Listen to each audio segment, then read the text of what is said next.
Hey guys, welcome back to the channel. So this video is kind of a throwback to OJ, my 1992 Jeep Wrangler YJ, when I was taking apart, dissecting the transfer case, rebuilding it. This is the inner workings of that transfer case. I find this stuff kind of fascinating. Let's get into it. Hey there, good morning. Welcome to the JeepSolid Garage. Today I'm going to take you through the inner workings of your transfer case. How does the transfer case work in between four-wheel drive, two-wheel drive, high, low, neutral, all of that. This is part of a series where my 1992 Jeep Wrangler YJ with the NP231 transfer case was giving me some noise. Four-wheel drive would work, but it would slip a little bit, and I think it was part of the transfer case issue, and as you can see, my chain is super loose. I'm going to be doing a complete rebuild on this. This is part of a rebuild series. It'll be linked in the description below, but I want to take you guys through all the functions of the transfer case and how it actually works.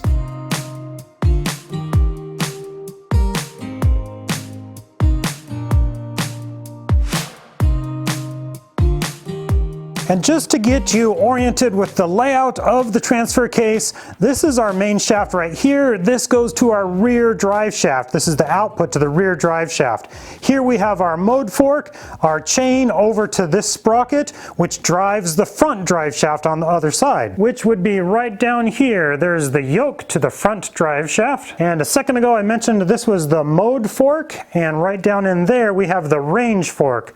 We'll get to the different functions of those in a second. And if I tip it down here, so that's the input shaft from the transmission. So that's the part that bolts up to your transmission. And I'm going to be talking about shifting in between the different modes. This is our shift linkage right here.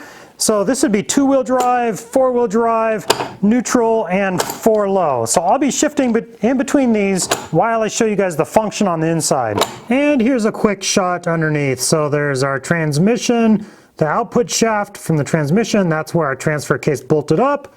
And right here we have our front drive shaft. And the rear drive shaft is completely out, tucked right back here in the little trunk area, along with all the transmission mount, other nuts and bolts, and parts to put the transfer case back together. So I will be doing a complete rebuild on this. As I mentioned, you can see my chain has a lot of slack in it. That's what was giving me my issues.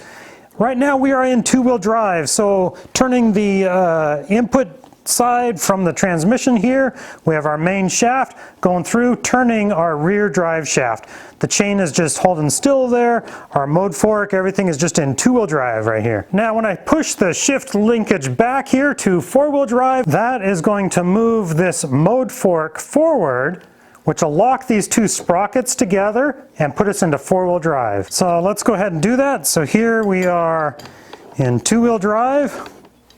And shift this back,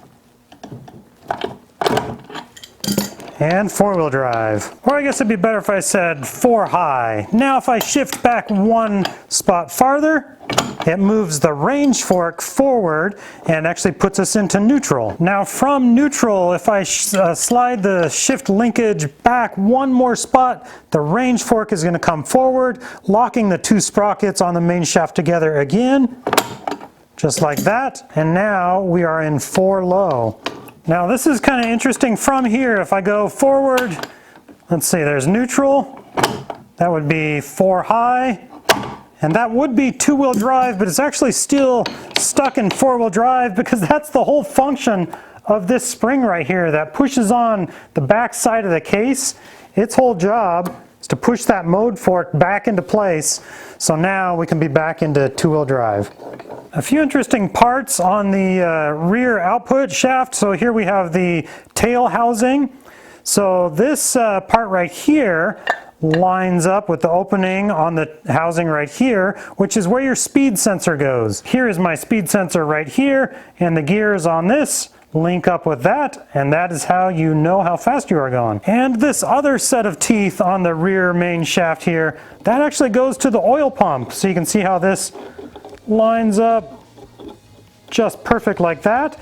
As your rear shaft is spinning, that's what's pumping your oil around your case, lubing everything up. Looking at how all this stuff works together is always super interesting to me. Be sure to check out the series where I show you how I rebuild this and reinstalling it, getting it back on Project OJ and get it back on the road, getting rid of all that loose chain. Thank you guys so much for watching. Check out my next video right up here, and have a good day.